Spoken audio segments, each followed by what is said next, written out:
Reports that Washington may scale back key military commitments have reignited debate over America's long-term role in European security. The Pentagon is reportedly reconsidering plans to deploy Tomahawk missiles to Germany, citing strategic and security concerns. The reported policy shift has fueled concerns among some European officials about the future balance of power on the continent. Analysts are closely watching whether concerns over escalation with Moscow are influencing Washington's latest military decisions. According to reports, the Pentagon is reconsidering a major missile deployment that was expected to bolster NATO's deterrence posture in Europe. If approved, the move would undo a key security arrangement negotiated between Washington and Berlin during the previous administration. American officials reportedly fear that stationing long-range missiles in Germany could further increase tensions with Moscow. Berlin has consistently maintained that advanced strike capabilities are essential for reinforcing Europe's security architecture. German officials believe such systems are increasingly necessary as the conflict in Ukraine continues to reshape Europe's security environment. Without the Tomahawk deployment, Germany may be forced to accelerate efforts to acquire comparable long-range strike capabilities elsewhere. Officials are reportedly weighing whether the US can afford major overseas deployments while replenishing critical stockpiles at home. Recent conflicts placed heavy demands on American missile reserves, raising fresh questions about long-term readiness. Military leaders have cautioned that rebuilding advanced missile inventories will require significant time and industrial capacity. The discussion reflects a wider shift in US strategy as Washington reassesses its military footprint across the continent. American officials have outlined plans to scale back some forces and equipment stationed in Europe. Alliance leaders have repeatedly called on European members to strengthen their militaries and invest more in security.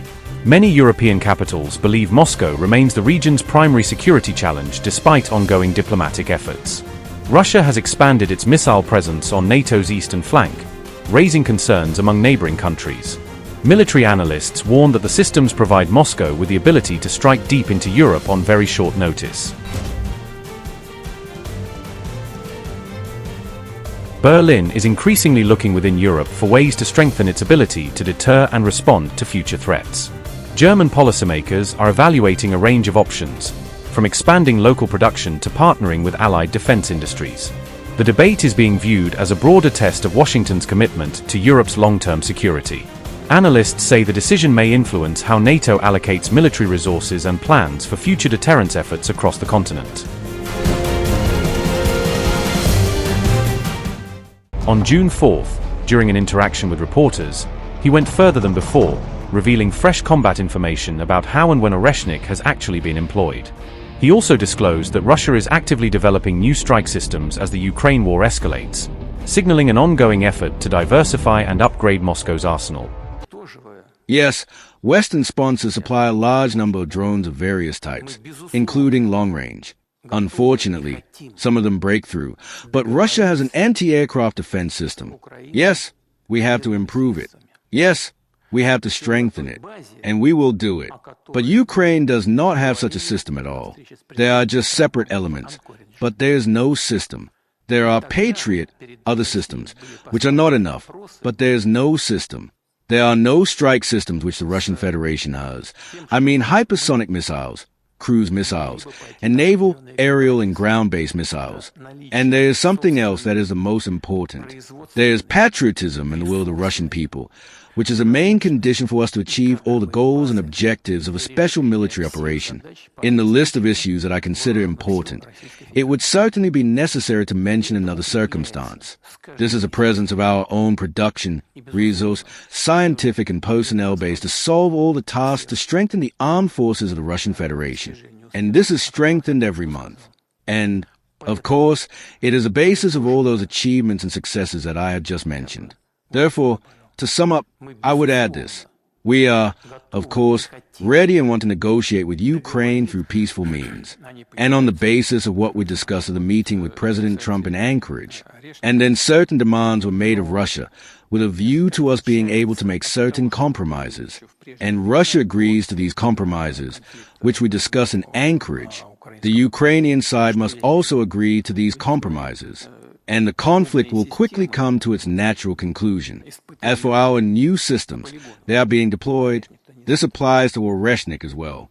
This is somewhat different from what we did in the past, before the conflict in the Ukrainian direction. What do I mean?